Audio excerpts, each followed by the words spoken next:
Halo anak-anak, jumpa lagi di video pembelajaran kita. Salam sehat untuk kalian semuanya ya. Anak-anak, kita tahu bahwa pandemi COVID-19 belum juga berakhir. Tidak hanya di Indonesia, di berbagai negara di dunia lainnya juga masih dihantui penularan virus corona. Sehingga anak-anak belum bisa belajar tatap muka. Kita masih belajar daring. Kita tahu bahwa virus corona adalah kumpulan virus yang bisa menginfeksi sistem pernapasan manusia. Nah, anak-anak, kali ini kita akan belajar tentang penyakit pada sistem pernapasan manusia untuk kelas 5, tema 2, subtema 2, muatan IPA. Pada video pembelajaran kita kali ini, kita akan membahas yang pertama, yaitu mengidentifikasi berbagai penyakit yang berhubungan dengan organ pernapasan manusia. Yang kedua, yaitu penyebab terjadinya gangguan pada alat pernapasan manusia. Anak-anak, kita simak baik-baik ya, satu persatu. Penyakit yang menyerang organ pernapasan manusia yang pertama adalah asma. Asma merupakan penyakit penyumbatan saluran pernapasan yang disebabkan oleh alergi. Pencetus alergi misalnya udara dingin, rambut, bulu hewan, kotoran, debu, atau tekanan psikologis. Gejala awal penyakit asma. Ini gejala awalnya ya anak-anak. Yang pertama, batuk terutama pada malam hari atau dini hari. Kemudian yang kedua, sesak napas. Yang ketiga, napas berbunyi yang terdengar jika pasien menghembuskan napasnya. Biasanya disebut mengi. Yang keempat, yaitu rasa berat di dada. Dan yang kelima adalah dahak sulit keluar. Sedangkan gejala berat pada penyakit asma meliputi 1. Serangan batuk hebat. Yang kedua, sesak napas yang berat. Yang ketiga, napas tersengal-sengal. 4. Sianosis atau kulit menjadi kebiruan yang dimulai dari sekitar mulut. Yang kelima, sulit tidur. Nah, posisi tidur yang nyaman bagi penderita asma adalah dalam keadaan duduk.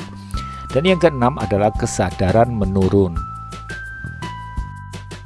Selanjutnya yang kedua, penyakit yang berhubungan dengan organ pernapasan manusia adalah kanker paru-paru.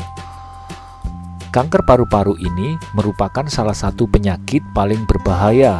Sel-sel kanker pada paru-paru terus tumbuh tidak terkendali. Sejumlah gejala yang dapat dirasakan penderita kanker paru-paru adalah 1. Batuk kronis. 2. Batuk darah. Yang ketiga, penurunan berat badan secara drastis. Keempat, nyeri dada dan tulang. Yang kelima, sesak napas. Faktor-faktor lain yang dapat meningkatkan risiko kanker paru-paru adalah yang pertama, merokok, baik perokok aktif maupun perokok pasif. Yang kedua, memiliki anggota keluarga yang juga menderita kanker paru-paru.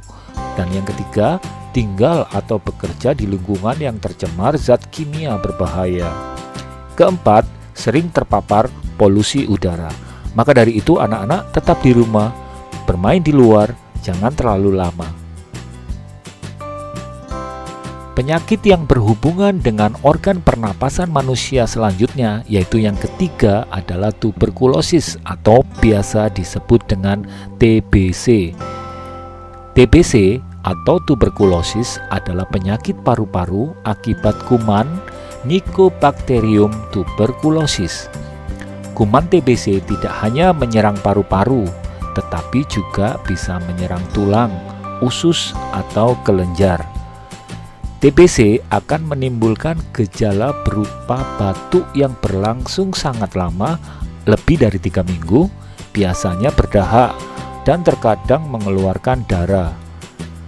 Selain menimbulkan gejala berupa batuk yang berlangsung sangat lama, penderita TBC juga akan merasakan beberapa gejala lain, seperti demam, lemas, berat badan turun, tidak nafsu makan, nyeri dada, berkeringat di malam hari. Kemudian yang keempat, penyakit berhubungan dengan organ pernapasan manusia adalah bronkitis. Bronkitis ini anak-anak merupakan gangguan pada cabang batang tenggorokan akibat infeksi. Gejalanya adalah penderita mengalami demam dan menghasilkan lendir yang menyumbat batang tenggorokan. Akibatnya, penderita bronkitis mengalami sesak napas. Selanjutnya kita lanjutkan dengan yang kelima, yaitu penyakit yang berhubungan dengan organ pernapasan manusia, influenza, atau lebih dikenal dengan flu. Influenza atau flu merupakan penyakit yang disebabkan oleh virus influenza. Penyakit ini timbul dengan gejala bersin-bersin, demam, dan pilek. Nah, anak-anak, jangan makan dan minum sembarangan. Harus membeli makanan yang sehat dan tentunya kalian harus menjaga kesehatan kalian sendiri. Dan yang terakhir, penyakit yang berhubungan dengan organ pernapasan manusia adalah virus corona. Coronavirus adalah kumpulan virus yang bisa menginfeksi sistem pernapasan. Pada banyak kasus, virus ini hanya menyebabkan infeksi pernapasan ringan seperti flu. Namun, virus ini juga bisa menyebabkan infeksi pernapasan berat seperti infeksi paru-paru atau pneumonia, bahkan menyebabkan kematian. Penularan COVID-19 melalui berbagai cara, yaitu yang pertama, tidak sengaja menghirup percikan ludah yang keluar saat penderita COVID-19 batuk atau bersin. Yang kedua, memegang mulut atau hidung tanpa mencuci tangan terlebih dahulu setelah menyentuh benda yang terkena cipratan ludah penderita COVID-19. Kemudian yang ketiga, kontak jarak dekat dengan penderita COVID-19. Setelah kita membahas penyakit yang menyerang organ pernapasan manusia, maka sekarang kita membahas tentang faktor penyebab gangguan pernapasan. Faktor pertama adalah faktor fisik. Misalnya, pada bayi terlahir dini atau prematur, organ pernapasannya mungkin belum sempurna sehingga memerlukan alat bantu pernapasan. Kemudian yang kedua adalah faktor penyakit. Banyak penyakit yang menyebabkan gangguan pada pernapasan manusia, misalnya influenza, asma, bronkitis, emfisema, dan kanker paru-paru. Faktor penyebab gangguan pernapasan yang ketiga adalah faktor lingkungan. Kita bernapas untuk menghirup oksigen, bukan? Jika udara tercemar, maka akan menyebabkan ketersediaan oksigen menipis sehingga kita merasa sesak saat bernapas. Yang menyebabkan pencemaran udara antara lain lingkungan yang kotor, kemudian ada asap kendaraan, asap pabrik, dan asap rokok. Maka anak-anak hindarilah merokok. Anak-anak, itulah tadi pembelajaran kita kali ini. Semoga bermanfaat dan kalian menjadi anak-anak yang hebat. Sampai jumpa.